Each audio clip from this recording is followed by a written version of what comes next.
Compensations గురించి ధర్నాల గురించి మాట్లాడతారు. తర్వాత ఏమైంది, ఎల్జీ పాలిమర్స్ కి సంబంధించి వాళ్ళ ఇన్సూరెన్స్ అమౌంట్ 150 కోట్లు. ఆ 150 కోట్లు ఎక్కడికి వెళ్ళినాయో, ఎవరి జేబుల్లోకి వెళ్ళినాయో ఎవరికి మనకే తెలియాలి. ఇంకొకటి ఇమీడియట్ గా సూపర్ స్పెషాలిటీ హాస్పిటల్ అక్కడ కట్టేస్తానని చెప్పి ఒక పాడుపడిపోయిన ఒక స్కూల్ బిల్డింగ్ తీసుకొని, నాకు ప్రింట్ ఇక్కడ రాలేదు, లేకపోతే మీకు ప్రింట్ కూడా ఇచ్చేదాన్ని. స్కూల్ బిల్డింగ్ కూడా తీసుకొని దానికి 50 కోట్ల రూపాయలు తీసుకొని 2 నెలల తర్వాత ఆ బోర్డు తిరగేసేసి ఇప్పటికీ కూడా అక్కడ హాస్పిటల్ లేదు, ఏమీ లేదు. ఇంతకు ముందు ఆ స్కూల్లా అని చూపించిన అది అలానే ఉంది. ఇదిగో అది ఏదో కాదు, నేను విత్ ప్రూఫ్ చూపిస్తాను.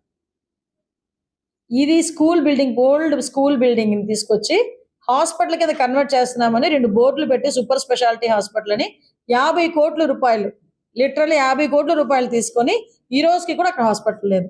వీళ్ళు నైతికత గురించి, అదే విధంగా కాంపెన్సేషన్స్ గురించి కూడా మాట్లాడతారు. నేను అనుకున్నాను నేను, ఇప్పటికైనా మనోడు ఈ అమ్మఒడి, రైతు భరోసా వీటి గురించి మాట్లాడడం మానేస్తాడేమో అనుకున్నాను. కానీ ఎక్కడ, యాజ్ టీజ్ స్క్రిప్ట్ అనమాట. నేను వాళ్ళ స్క్రిప్ట్ రాసే వాళ్ళు కూడా అడిగితే కొంచెం స్క్రిప్ట్ మార్చండి ఆయనకి, ఎక్కడికి వచ్చినప్పుడు ఏం మాట్లాడాలో చెప్పండి. కొంచెం చనిపోయిన వాళ్ళ దగ్గరికి వచ్చి నవ్వుతూ మాట్లాడతాడు, వాళ్ళతో సరదాలు చేస్తాడు. అక్కడ కూర్చొని, అక్కడ ఒంట్లో బాగోక వాళ్ళు బాధపడుతూ ఉంటే అక్కడ కూర్చొని సరదాలు చేస్తూ ఉంటాడు, నవ్వుతూ ఉంటాడు. పోనీ పక్కన పెట్టండి.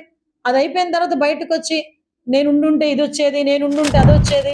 అరే ఇక్కడ బాధపడి 17 మంది చనిపోయారు, వాళ్ళకి వాళ్ళకి సహాయ చర్యలు ఏంటి, వాళ్ళు నీ తరపు నుంచి నువ్వేమి ఇస్తున్నావు, అవి మానేసుకొని అక్కడికి వచ్చి కూడా అలా రైతులకి ఇంత అందేది, నేనుంటే ఇల్లు వీళ్ళకి ఇంత అంది ఉండేది.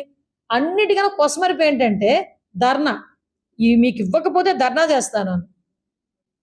ధర్నా చేయాలంటే ముందు వెళ్ళి ఢిల్లీలో కూర్చొని ధర్నా చేయి. మీ బాబాయ్ని చంపిన ఇప్పుడు వచ్చి పట్టుకోలేకపోయారు మీ వాళ్ళు, 5 సంవత్సరాలు నువ్వేం చేయలేకపోయావు, వాటి గురించి ధర్నా చేయి. మీ తాలూకు ఎమ్మెల్యేలు, ఎమ్మెల్సీలు ఎన్ని పనులు చేస్తున్నారో చూస్తున్నావు కదా, వాళ్ళ గురించి ధర్నా చేయి. విషయం ఏంటంటే ఇక్కడికి వచ్చి పాప ఇంకొక విషయం, వాళ్ళు మనం బ్లేమ్ చేస్తారు. ఈ రోజు చేయాలంటే చాలా సంఘటనలు నేను చెప్తా, దానికి వచ్చి ధర్నా చేయి, అప్పుడు మాట్లాడుకుందాం. అంతే తప్పించి ఏదో అంటారు కదా, అయిపోయిన పెళ్లికి వచ్చి బాజాలు చేస్తుంటారు. ఇప్పుడు విషయం ఏంటి, అయిపోయింది అక్కడ సిచ్యువేషన్ అంతా. కాంపెన్సేషన్స్ నువ్వు ఏదైతే డిమాండ్ చేసావు, కాంపెన్సేషన్స్ అన్నీ వెళ్ళిపోయినాయి. వెళ్ళియో లేదో తెలియకుండా అక్కడికి వచ్చి కూర్చొని మాట్లాడితే ఎల్జీ పాలిమర్స్ గురించి మాట్లాడతావు. అరే ఎల్జీ పాలిమర్ సంఘటన జరిగిన వెంటనే నేను వచ్చేసాను అన్నాడు. అరే ఎల్జీ పాలిమర్ సంఘటన జరిగిన తర్వాత యాజమాన్యాన్ని ఎక్కడ పిలిపించుకున్నావు? నువ్వు సీన్ లోకి అసలు వెళ్ళావా? ఎల్జీ పాలిమర్ సంఘటన జరిగిన ప్లేస్ లోకి జగన్మోహన్ రెడ్డి ఆ రోజు వెళ్ళాడా?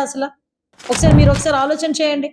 జగన్మోహన్ రెడ్డి కనీసం ఆ ప్లేస్ లోకి వెళ్లకుండా ఎక్కడో హాస్పిటల్లో ఉన్న బాధితులు పరామర్శించి బయటకు వచ్చేసి, ఎవరైతే 12 మంది, యాక్చువల్గా చనిపోయింది 15 మంది, స్పాట్ లో చనిపోయింది 12 మంది, 3 రోజుల తర్వాత ఒక 3 చనిపోయారు. 15 మందికి 15 మందికి ₹1 కోటి పరిహారం అందజేసి ఆ లాస్ట్ లో చనిపోయిన 3కి కూడా ఈ రోజుకి కూడా ₹1 అందలేదు. తెలుసా మీకు? ఏదైతే కాంపెన్సేషన్ ₹1 కోటి అనౌన్స్ చేశారో చాలా మందికి ఆ మృతులకి కూడా ఈ రోజుకి కూడా కాంపెన్సేషన్ అందలేదు. 5 సంవత్సరాల పైన అయిపోయింది ఈ రోజుకి. మళ్ళా పైగా గాయపడిన వాళ్ళ గురించి, తీవ్రంగా గాయపడిన వాళ్ళ గురించి మాట్లాడతాడు. నా దగ్గర ఒక వీడియో కూడా ఉంది, మీరు చూస్తే మీరు అంటే వీళ్ళు ఇప్పుడు చేసేది ఒకటే, అప్పుడు మాట్లాడేది ఒకటి ఉంటుంది. అప్పుడు మాట్లాడితే అతని నోట్ నుంచే 25,000, 10,000. వీళ్ళ ప్రభుత్వం వచ్చిన తర్వాత గత 3 నెలలుగా ఏం చూస్తూ ఉన్నాము అని అంటే, వీళ్ళు గవర్నెన్స్ మీద ధ్యాస లేదు వీళ్ళకు. ప్రజలకు సూపర్ 6, సూపర్ 7, సూపర్ 10 పేరుతో వాళ్ళు ఇచ్చిన మాటల మీద వీళ్ళకు ధ్యాస లేదు. వీళ్ళ ధ్యాస అంతా రెడ్ బుక్ పరిపాలన. వీళ్ళ ధ్యాస అంతా రెడ్ బుక్ తెరచడము, ఎవరెవరికి కక్షలు ఉన్నాయో ఆ కక్షలు తీర్చుకునేదానికి గ్రీన్ సిగ్నల్ ఇవ్వడం. ఇది వీళ్ళ పరిపాలన మీద వీళ్ళ ధ్యాస. వీళ్ళు పెట్టాల్సిన ధ్యాస ఇటువంటి రిపోర్ట్ల మీద, ఇటువంటి కంప్లైంట్స్ మీద, ఇటువంటి ఘటనల మీద ఎవరెవరు ఏమేం చేయాలి అని చెప్పి ప్రోటోకాల్ ప్రకారం జరుగుతూ ఉందా లేదా, ఇవన్నీ జరుగుతున్నాయా లేదా అని చెప్పి చూసుకొని గవర్నెన్స్ రెగ్యులర్గా పాలసీ రెగ్యులర్గా జరిగి ఉంటే ఈరోజు ఫ్యాక్టరీస్ పరిస్థితి ఇలా ఉండేది కాదు. ఈరోజు ఈ కార్మికులు చనిపోయి ఉండేవాళ్ళు కాదు. ఈరోజు స్కూళ్ళు బాగుపడి ఉండేటివి. ఇంగ్లీష్ మీడియం టోఫుల్ 3వ తరగతిలోనే టోఫుల్ పీరియడ్ని తీసి ఉండేవాళ్ళు కాదు. నాడు నేడు కొనసాగుండేది. గోరుముద్ద కార్యక్రమం బాగా జరుగుతూ ఉండేది. ఇవన్నీ కూడా జరుగుతూ ఉండేటివి. ఒకవైపున స్కూళ్ళు నాశనం అయిపోయాయి, మరోవైపున హాస్పిటళ్ళకి సంబంధించి జనవరి నుంచి రావాల్సిన బిల్లులు, జనవరిలో బిల్లులు ఏదైనా ఉంటే ఫిబ్రవరిలో ఆ బిల్స్ ప్రాసెస్ చేస్తారు, మార్చిలో ఆ బిల్స్కి సంబంధించిన పేమెంట్ని క్లియర్ చేస్తారు. ఆరోగ్యశ్రీ నెట్వర్క్ హాస్పిటల్స్ సంబంధించి మార్చి 16వ తారీఖున కోడ్ వచ్చింది. ఇక అప్పటి నుంచి జనవరికి సంబంధించిన బిల్లులు పూర్తి జనవరికి సంబంధించినప్పటి నుంచి ఇప్పుడు దాకా ఆరోగ్యశ్రీ బిల్లులు నెట్వర్క్ హాస్పిటల్లో ఇవ్వడం లేదు.